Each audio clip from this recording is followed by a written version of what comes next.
আজকে আমি আমার মতো করে করলা ভাজি করে দেখাবো আপনাদেরকে। মানে আমি যেভাবে করি আর কি, বাসায় সবসময় করলা ভাজি ওইভাবেই করে দেখাবো। করলা কিন্তু আপনি যতই মজা করে রান্না করেন বা ভাজি করেন, করলা একটা তিতা জিনিস, ওটা কিন্তু তিতা লাগবেই। হয়তো কিছু পদ্ধতিতে রান্না করলে একটু তিতো কম লাগে, কিছু পদ্ধতিতে একটু তিতো বেশি লাগে।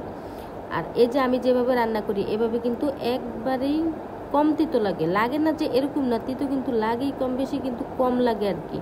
আমি কিন্তু সবসময় করলা একবারে ভাজা ভাজা করি, মানে কাঁচা কাঁচা এরকম আর কি রাখি না, একবারই ভাজা ভাজা করে নিয়ে যে পেঁয়াজ আর রসুন তেলে কিন্তু আমি ভাজা নিছি। এখন কিন্তু আমি করলাটা দিয়ে দিছি, সাথে কিন্তু করলার সাথে আমি আলুও দিছি। এখন আমি হলুদ, লবণ, মরিচের গুঁড়া এগুলো দিয়ে দিছি। আপনারা চাইলে কাঁচামরিচও দিতে পারেন।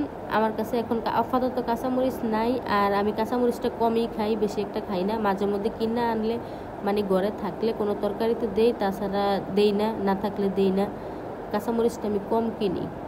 এখন আমি হলুদ মরিচ সব কিছু দিয়ে দেখছেন লাইরা সাইরা কিন্তু একবারে মিশিয়ে দিছি ভাজির সাথে। আর ভাজির জিনিসটা দেখবেন কড়াইতে কিন্তু বেশি লাগিয়া যায়, কতক্ষণ ফরফর নিচে লাগিয়া যায়, আর কিছুক্ষণ ফরফরই ভাজিটা লাড়া দিতে হয়, তা না হলে ফুরা যায় নিচ দিয়ে। যে কোনো ভাজি হোক, কিছুক্ষণ ফরফর লাড়া না দিলে ফুরা যায়। ভাজিটা কিন্তু আমার একবারে মইজা দেখেন, মানে অর্ধেক হয়ে গেছে আর কি, আরও অর্ধেক বাকি আছে হওয়া। আমি কিন্তু কিছুক্ষণ ফরফরই লাড়া দিতেছি, কিছুটা ক্যামেরাতে দেখাইতেছি, কিছুটা কিন্তু দেখাইতেছি না, কিন্তু কিছুক্ষণ ফরফরই লাড়া দিতেছি যেহেতু ফুইরা না যায়। এই যে এখন কিন্তু আমি লাড়াচাড়া দিয়ে দিলাম আবার একটু। আমি কিন্তু কিছুক্ষণ পর আবার আসতে আইসা এই যে আবার লাড়াচাড়া দিয়ে দিতেছি।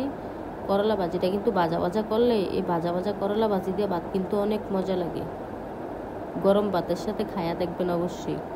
এটা কিন্তু একান্ত আমি আমার মতো করেই রান্না করতেছি, কারো মতো করে না। আমি যেভাবে সবসময় করি ওইভাবে করেই করতে আসি। এক একজনের রান্না এক এক রকম, সবার রান্না তো আর একরকম না। আমি যেভাবে করি ওইভাবেই আর কি আপনাদেরকে দেখাইতেছি।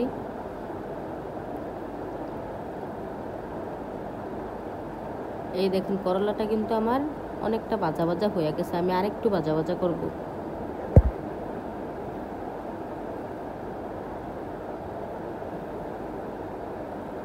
এখনই কিন্তু অনেকটা ভাজা ভাজা হয়ে গেছে গিয়ে।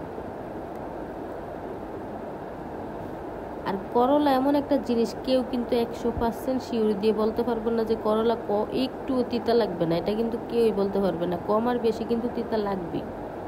এই দেখেন করলাটা কি সুন্দর আমার ভাজা ভাজা হয়ে গেছে। ওই যে দেখতেছেন চিকন চিকন আলুগুলা অনেকটা লাল হয়ে গেছে। করলাটা আমার অনেক সুন্দরভাবে ভাজা ভাজা হয়ে গেছে। এভাবে কিন্তু আমাদের বাসার সবাই করলা ভাজিটা এভাবে অনেক পছন্দ করে। এই যে দেখেন কত সুন্দর হয়েছে ভাজিটা, একবারে জর্জরা, অনেক সুন্দর হয়েছে কিন্তু দেখতে।